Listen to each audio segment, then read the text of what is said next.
dogs were eating a papaya and they dropped the papaya. But if you look at the leaves, see how they're curling?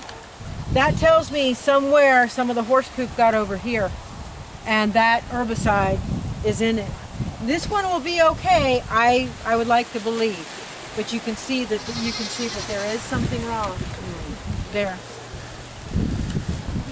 This is a jaboticaba, which is a Brazilian grape tree, and it grows the little grapes on the side. They don't do well with the wind, and it's struggling to come back, but it'll come back until we get into the wind and all.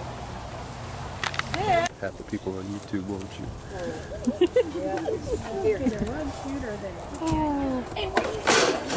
Mug that camera. Look at that beard. I just stepped on it, so it's a whole lot of fun.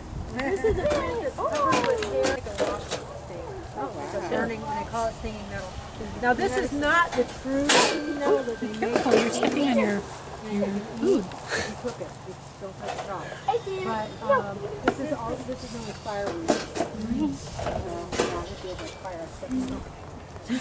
Acres do you have again? A little over 10. Does that include that other property you bought? And that's on this side. We have 20 acres on that side. All right.